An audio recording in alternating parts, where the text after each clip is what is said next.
Thank you, Vuyo. Yes, we are down here. We'll continue to speak to political parties. Vuyo, the issue of coalitions is a very important matter. You know that in Germany, coalition is working very, very well. But when you go across Mohokare, Lesotho, you know that government is so unstable because every election there is no outright winner. But it looks like as South Africa, we are heading towards those coalition politics. And I think it will be imperative for the members of the National Assembly and also in provinces and of course the local government to come up with a legislation that will regulate the coalitions. Because if you don't do that, we are likely to see what transpired in the past 5 years where there was chaos all around. But with me now, I have the spokesperson of the IFP, but also the chair of SCOPA. Baba, siyabingelela. Sanibonama. Nisebenze njani? Sebenzekile. We would really want to, at the outset, thank South Africans who have come out in their numbers to vote. But also at the same time, we are cognizant of the fact that many didn't vote, and which is a statement which requires a close attention from all of us.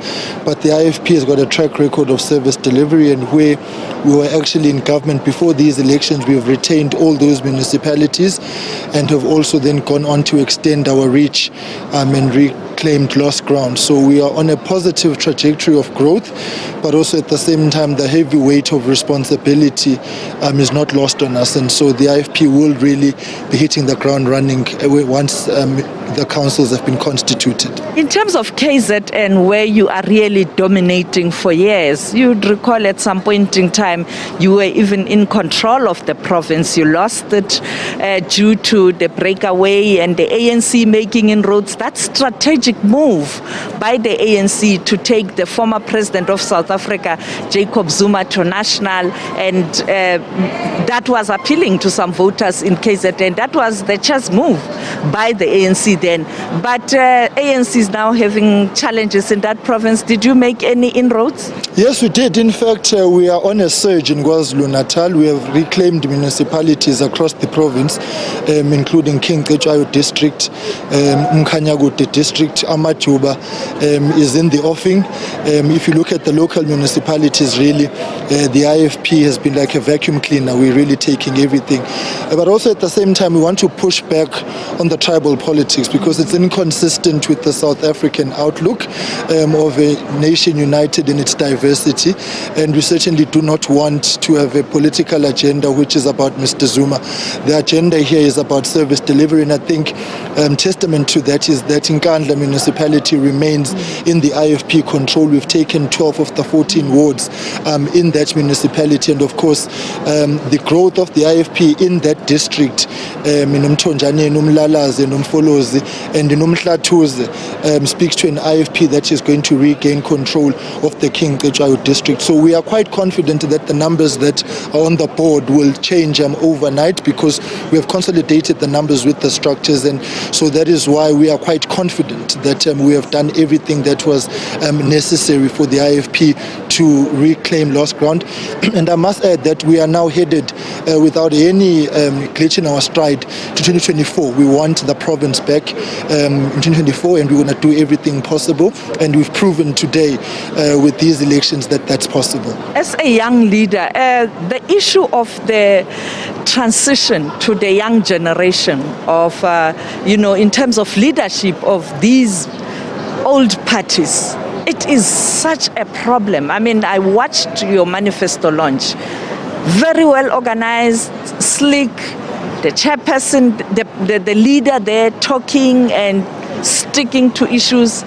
And then protocol, you bring in a former leader and doing everything that was done by the current leader. When are we going to see young people emerging? No, he didn't undo it, he strengthened it. You see, the strength of the IFP is that we are in a transition mode with the President Emeritus. He is ensuring that there's a generational mix, he's ensuring a smooth leadership transition and giving guidance.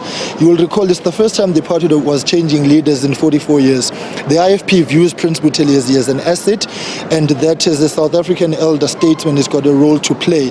And therefore, you would have seen that at the launch you're speaking about, the president presented the manifesto, the IFP's offer, the 10-point plan. But it was also important that Prince Buthelezi comes in to offer support and to give an indication of the transition, to say he's supporting the new leadership. And so we have got no problem with the current arrangement. Moreover, we were celebrating Prince Buthelezi with these elections. We are dedicated this year to him, and I think we have given him quite a good present. The number of municipalities we have gained says to him he's leaving a party that is intact and functional as he steps down the leadership role. So we want to thank him for his role as well, and I think that his contribution to this campaign has been quite immense and positive. Thank you so much, Mkhuleko Hlengwa, and all the best. Scopa is waiting in Parliament. Yeah, next week is Yakal.